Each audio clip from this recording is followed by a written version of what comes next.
नमस्कार दोस्तों, स्वागत है आप सभी का मेरे YouTube चैनल पर। मैं हूं आपका दोस्त वन रक्षक राजन सरोडिया।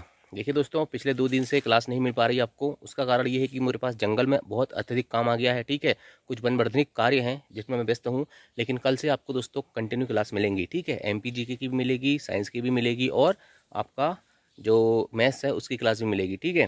तो देखिए दोस्तों, MP फॉरेस्ट गार्ड बनना है आपको, ठीक है। यदि आपका सपना है कि मुझे MP फॉरेस्ट गार्ड बनना है, वन रक्षक बनना है, तो MP फॉरेस्ट गार्ड का एग्जाम में दोस्तों आपको 2-3 चीज़ें ऐसी होती हैं जो मूलभूत बेसिक चीज़ें होती हैं, और ऐसी मिस्टेक मत करना कि आपको बाद में पछताना पड़े। पहली चीज़ है दोस्तों कि आपको सबसे पहले ओल्ड क्वेश्चन पेपर लगाना है 2017 का, ठीक। MP फॉरेस्ट गार्ड के जितने भी शिफ्टों में दोस्तों 2017 में पेपर हुए थे, उन सभी शिफ्टों के सभी सब्जेक्ट के ओल्ड क्वेश्चन पेपर को आपको लगाना है, ठीक है, सभी शिफ्टों के, ठीक।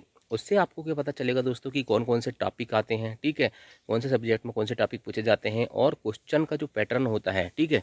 जैसे इंग्लिश और विज्ञान दोस्तों आप देखोगे तो आपको पता चल जाएगा कि इंग्लिश में किस प्रकार से क्वेश्चन आते हैं। ग्रामेटिकल एरर वाले आते हैं, ठीक है, सेंटेंस एरर वाले आते हैं। तो आप कितना भी पढ़ लो, लेकिन आपको जब तक ये पता नहीं रहेगा कि क्वेश्चन किस प्रकार से आते हैं, तो फिर आपको थोड़ी दिक्कत होगी। तो सबसे पहला काम आपको यह है दोस्तों कि आपको ओल्ड क्वेश्चन पेपर तो किसी भी कंडीशन में लगाना ही है, ठीक है। उसके बाद दोस्तों आप जिस भी सोर्स से पढ़ रहे हो, ठीक है, पढ़ते रहो। लेकिन पढ़ने के साथ साथ दोस्तों उसका रिवीजन बहुत इंपॉर्टेंट है, ठीक है। रिवीजन करते रहना, ठीक।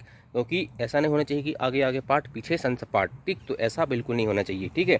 इसके अलावा दोस्तों एक बहुत इंपॉर्टेंट चीज़ और ये होती है कि हमको क्या करना है, हमने रिवीजन भी कर लिए, ठीक है। इसके अलावा दोस्तों सिलेबस पूरा कवर करना है, ठीक। क्या करना है, सिलेबस को पूरा कवर करना है, और किसी भी कंडीशन में दोस्तों सिलेबस के कोई भी भाग को नहीं छोड़ना है, ठीक।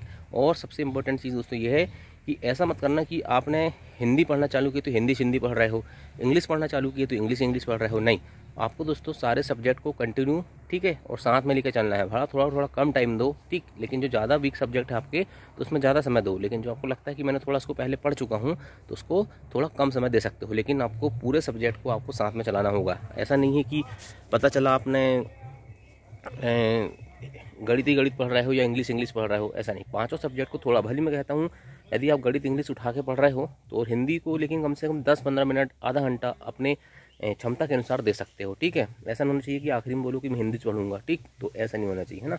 और रिवीजन सबसे इंपॉर्टेंट है, रिवीजन करते रहो और ओल्ड क्वेश्चन पेपर किसी भी कंडीशन में लगा लेना, ठीक। क्योंकि जो आपको सबसे सही गाइडलाइन दे सकता है, ठीक है, तो वो है दोस्तों आपका ओल्ड क्वेश्चन पेपर, ठीक। 2017 में जो ओल्ड क्वेश्चन पेपर है दोस्तों MP फॉरेस्ट गार्ड का, उससे अच्छी आपको जानकारी कहीं नहीं मिलेगी कि किस प्रकार के क्वेश्चन आते हैं, कौन कौन से टॉपिक आते हैं, ठीक है। तो दोस्तों चलिए, ठीक है, आशा करता हूँ, ठीक है, कि आपको मेरे द्वारा दी हुई जानकारी पसंद आई होगी। तो वीडियो को लाइक ज़रूर करना यार, ठीक है। बहुत ही व्यस्त चल रहा हूँ मैं, इतना व्यस्त चल रहा हूँ दोस्तों कि मैं आपको सच्चाई बताऊंगा कि मैंने 2 दिन से पानी नहीं नहाया हूँ, ठीक। 2 दिन से मैं रेगुलर कंटिन्यू जंगल में हूँ, ठीक है। तो अब इससे बड़ा मैं आपको और कुछ दे नहीं सकता, ठीक है, कि इतनी व्यस्तता के बावजूद भी दोस्तों मैं आपके लिए वीडियो बनाता हूँ, ठीक है। बहुत ज़्यादा व्यस्तता रहती है मेरे को, ठीक। वैसे तो आपको पता होगा कि हमारी ड्यूटी जो रहती है, यानी कि फॉरेस्ट गार्ड की जो ड्यूटी रहती है दोस्तों 24 आवर्स की रहती है, 24 घंटे की रहती है, ठीक है। उसके बावजूद भी दोस्तों मैं आपके लिए समय निकालता हूँ, वीडियो बनाता हूँ, ठीक है। और फिर भी दोस्तों यदि आप मुझे सपोर्ट नहीं करोगे तो फिर मज़ा नहीं आएगा, ठीक। चलिए दोस्तों, थैंक यू। जय हिंद, जय भारत।